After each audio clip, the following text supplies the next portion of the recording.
Hello everyone and welcome back to Homescreen. I am still your host, Alex Yeager. It's been a while and despite your hopes and dreams, I'm not dead yet. That's right, you can't get rid of me that easily.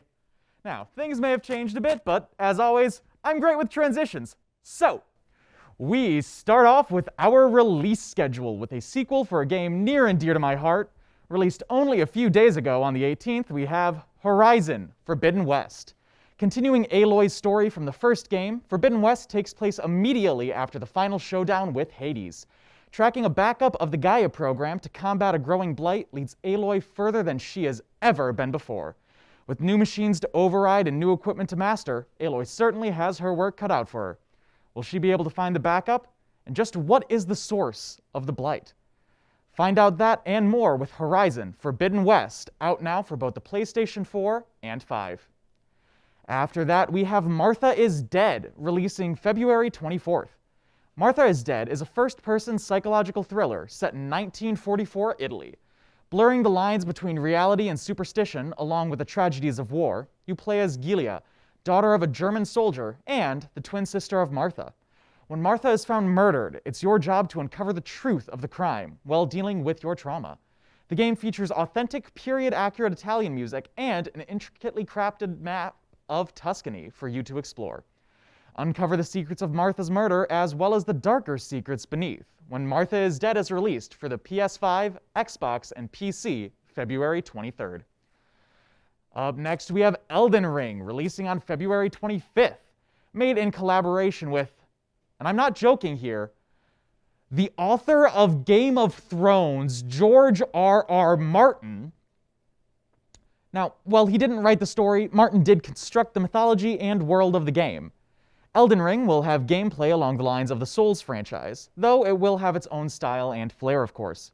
You play as a Tarnished, a person banished from the lands of the game. When the titular Elden Ring shatters, it falls to you to try and restore it to its former glory and become the Elden Lord. Will you be able to handle this immense task? Find out when Elden Ring releases February 25th for PlayStation, Xbox, and PC. And finally, we have Elex 2 coming out on March 1st. This game takes place several years after the ending of the first game, and a new threat has arrived, threatening life on the planet Magellan. It's your job to unite the various factions of this post-apocalyptic science fiction landscape against these new invaders. Featuring various forms of travel and NPCs who will remember your actions and respond accordingly, your existence in this world truly does have quite the impact. Can you survive this inhospitable landscape and all the challenges it presents? Find out when Elex 2 releases for PlayStation, Xbox, and PC. Alright, that's enough of the releases for now. So let's get into the meat of today's episode. I've got a question for you. What do religious fundamentalism, time travel, sentient bullets, and the Greek pantheon all have in common? That's right. These are all things you can find in various games from the roguelike genre. Yes, from Binding of Isaac to Hades, today we're covering the game with nearly infinite replayability. Take a look. Ugh. It's been a while. Yeah. This is going to probably be a very, very weird package. Why? Oh, that's easy. I haven't done this in ages and I'm entirely flying by the seat of my pants because I changed ideas last minute and I am sleeping in the bed that I made. Is my hair dumb? God, where was I? Oh yeah, roguelikes. Oh boy, you can tell I've done this so frequently. So, roguelikes are actually a surprisingly interesting genre. Technically speaking, it's two separate genres. There are some factors that stay consistent throughout both of them, but there are a couple things you need to know. Roguelike was actually a term used to first describe games similar to the 1980 dungeon crawler Rogue. You know, fairly interesting game, relatively basic. But that game cemented essentially two staples of what has now become the roguelike genre. You have randomized dungeons and layouts of floors, so every single time you play through is going to feel a little different, and permadeath. Yeah, that's right. Once you die, you don't restart. You die. You don't respawn. It's over. You're done. Get good. Yeah, these are some of the games that cemented those, as well as, your Souls games, all those kinds of things. But this permadeath is actually where the split in the genre becomes a little bit more evident. You have certain games like Splunky and Enter the Gungeon where when you die, that's it. It's over. Like, period. You fully restart fresh, from scratch, the exact same way you started your very first run. Nothing is added to your character, nothing is really carried over. It's fresh, entirely new. That is your classic roguelike. Then you have certain games like, Binding of Isaac and... Hades. Ugh. I just got a really weird shiver down my spine when I mentioned Hades, but burn that bridge when we come to it. So the difference with these games is when you die, yes, you're still dead and you have to start a new run, but you have certain unlocks and things you can do to increase your character. You're still starting from the beginning again, but you're stronger than you were last time. I've loved roguelikes for a while now. I actually first started back in, I think, 2012 with the original Binding of Isaac, then picked up Rebirth when it released, then Enter the Gungeon, then Hades, and then more. I can guarantee you though, I don't have a problem. I haven't spent that much time playing these types of games. I definitely haven't. No, I am perfectly sane and do not own multiple copies of certain ones of these games. But the thing is, unless you are trying to absolutely gigabrain the games, you're meant to put a lot of time into them. These are the kinds of games where they start off much harder than they typically end. Your difficulty curve starts and ends because as you keep playing, you're going to get better at the game. Now, there is something that certain developers have been able to do to fix that, make the game more replayable over and over again, so you're not just breezing through every single run. Certain ones, like Binding of Isaac, have the more you play, you start to unlock more challenging floors. So the difficulty boosts every once in a while to meet with you. Or games like Hades, where after you beat your first run, you can start adding heat. Just smaller challenges that will let you keep playing the game in an easy way, but still keep the difficulty up and keep working with it. Those are just some examples, though. Tons of games have done it differently. Now, personally speaking, if I had to say which side of the coin I prefer, I would probably go with the roguelite. It's not that roguelikes are bad. I mean, I love Enter the Gungeon. It's phenomenal. But with the roguelike, death has a sense of progression. What I mean is, in these games, yes, you're dying, yes, you're still starting over, but it wasn't in vain. You got something. You hit that next step you needed to hit to then be able to take another step the next time round. Though it does cause a little bit of a problem because it can be seen as, instead of you're winning because you're actually getting good at the game, and you're winning because the game is getting easier. Yeah, I know it sounds a little tricky, but it makes a lot more sense. Take a look at this. So this is Enter the Gungeon. Right now, I was just playing through as the gunslinger. This game, every time you die, the only thing that's carried over is a little bit of currency after you defeat a boss. That currency can't be used to upgrade your character or upgrade weapons or anything like that, but just to add some more items to a pool that you may never get to see. When you die, that is actually it. There's nothing that happens afterwards. You don't carry anything over. Nothing special happens to your character. You are starting from scratch. Well, yes, you can get lucky and get some good guns. The main way you have to get through beating these games is, well, get good. There are some players who won't end up meeting that difficulty curve and will never end up finishing the game. I've talked to some friends of mine who've played things like Enter the Gungeon or even gone and done things like Splunky. And they have, after many, many hours, still never seen the end. But that's perfectly fine. A lot of games like this don't tend to have a super intricate story that you need to see the end of. Take Hades, on the other hand. Hades excels in its story. Every time you die, you respawn back at the House of Hades with all the darkness, Titan blood, gems, all of that you earned in your previous runs.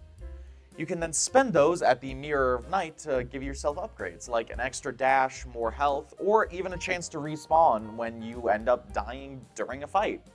This is what I was saying a little bit earlier. This is how it can make the game seem almost too easy.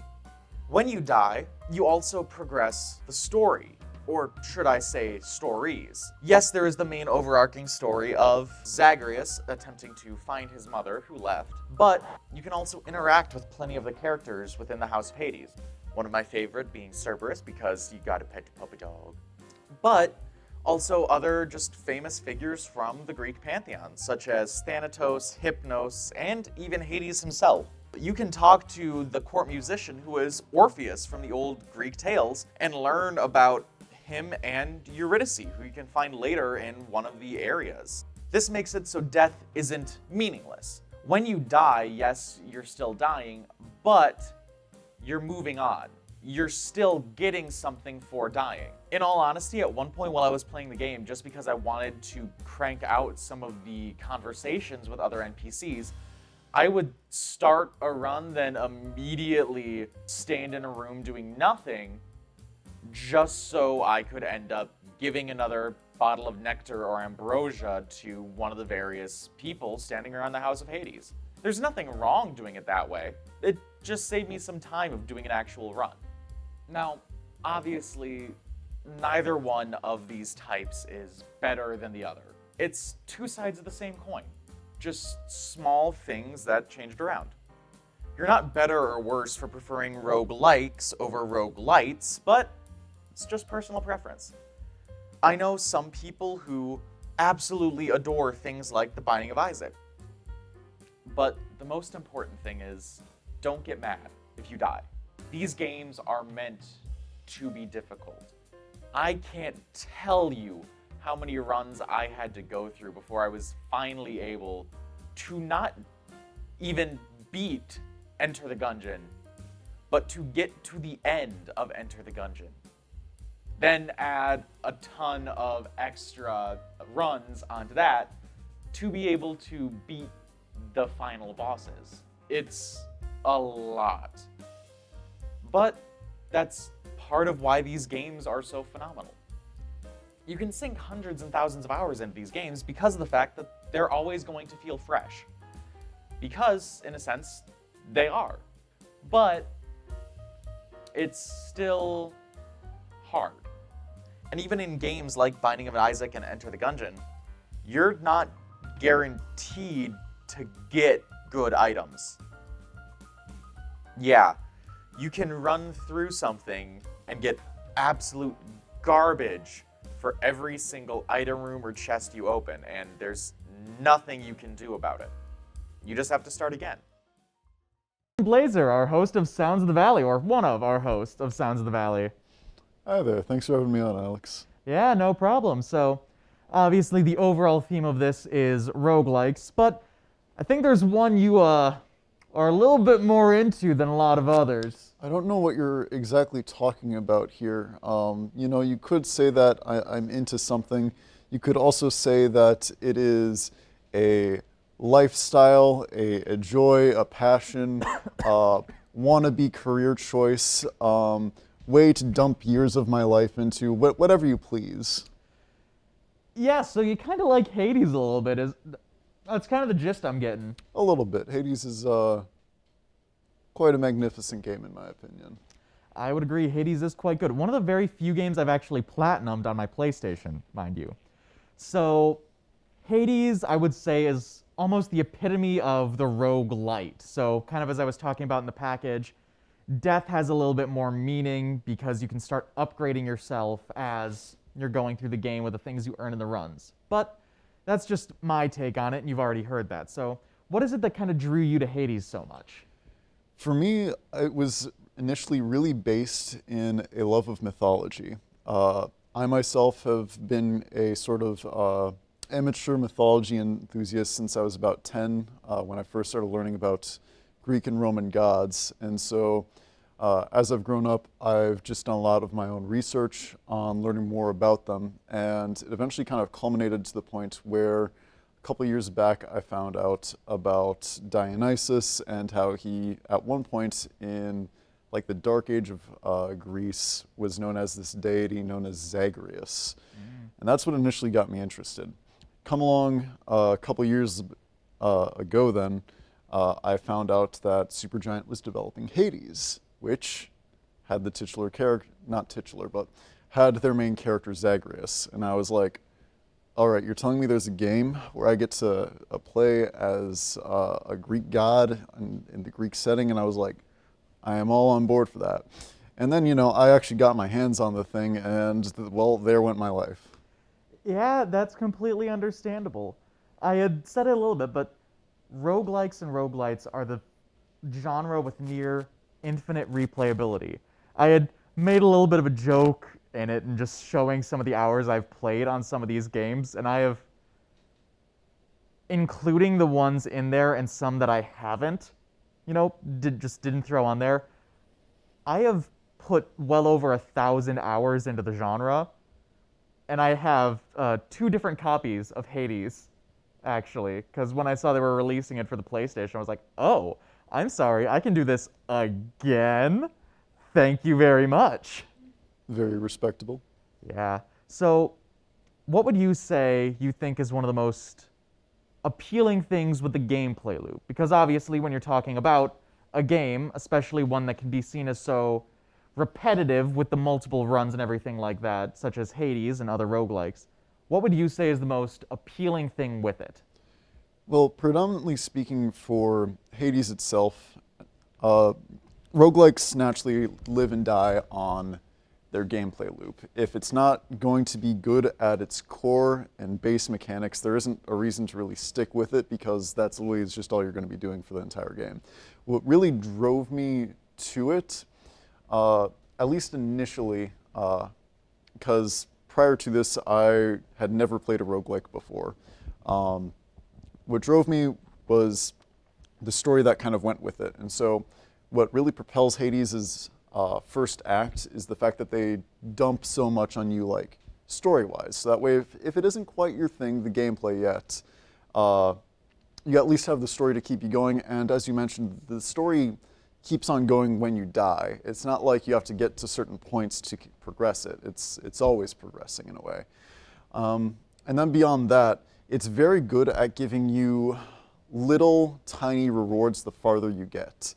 So that might be access to different weapons. It might be access to different boons. The boon system as a whole is, I think, probably one of the most robust parts about it, in that for the gods that they have that you can get benefits from and get new abilities from, you're all in like the first act of the game, you're always just finding out more and more and more. And as you do so and you get to know each of how the different mechanics work, the game greatly rewards you, and you can see a very fast uptick in how well you do. Mm-hmm. I think that is probably the game's greatest strength, at least for Hades, is the amount that it rewards you for taking a hold of its mechanics and just constantly thinking about what it is that you can do to get better leads to exponential growth in how well you can do.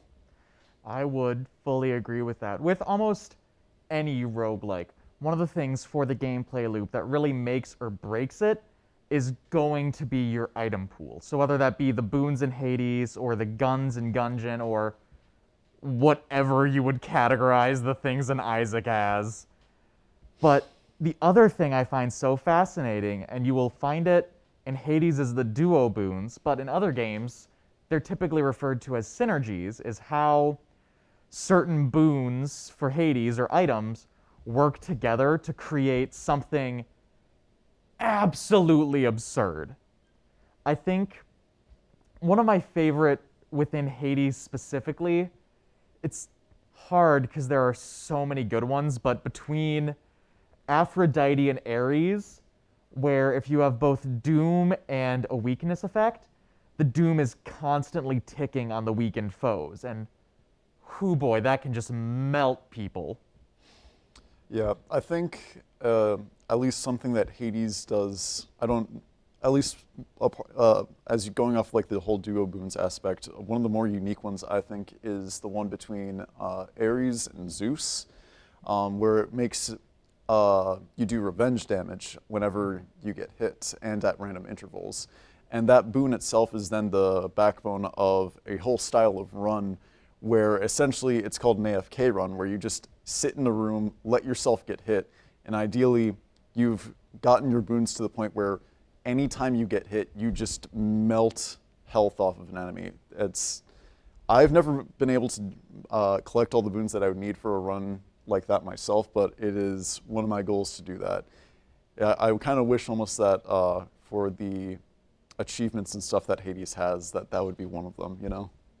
I would have loved having to force myself to do one of those runs, but funny enough, that is actually one of the earlier runs I just did naturally, because I first got a couple of vengeance boons, where initially the vengeance are where when you get hit, it does the damage. But then the duo one in particular is just constantly ticking. I think it's like every 3 or 4 seconds, it essentially sets off every single one you have. And the more you have, you just have 8 separate explosions going on around you. And it's so laughable, especially when you're getting into the later areas that normally challenge you so much, like Elysium, where there is a huge difficulty spike. And just being able to casually saunter throughout a room in Elysium gives me such inexplicable joy purely because of how much I've struggled with some of those rooms in the past. Yeah, Elysium, of all like the difficulty spikes that I've ever seen in games thus far, you know, it's probably is the highest like difficult spike I've seen outside of like an MMO, which I think kind of says something, given that, you know, MMOs typically have those spikes to like force you to grind for like the new stuff that they put out, or to, being frank here, have to purchase the new hot A lot of currency MMOs of the day. are pay to win. No, that was, I think, one of the things that caught me off guard the first time I played, though, because there are 4 main areas you're going through, aside from the House of Hades acting as your little bit of a hub world. You have Tartarus, the Fields of Asphodel, Elysium, and then the Temple of Styx, each of which posing its own problem, from the poison in Styx to the lava in Asphodel. But all of a sudden, you know, you're going through, you finally get through Styx, and it's like, okay, you know, or God, I'm not speaking. You finally get through Asphodel, you know, beating the Hydra, everything like that, and then you're walking up like, okay, I got this. This is a really good run. You walk into your first room and immediately get curb stomped by a butterfly ball. I hate the butterfly balls.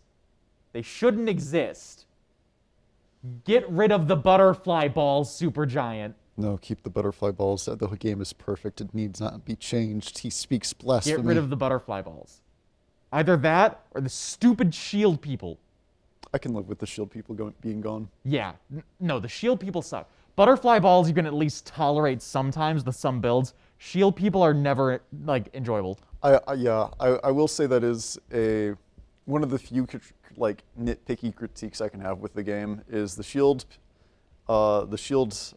spirits kind of like encourage a very directional based focus on your gameplay, which albeit is useful in that Hades does reward you if you are good about like getting your angles and making sure that you can backstab and stuff like that.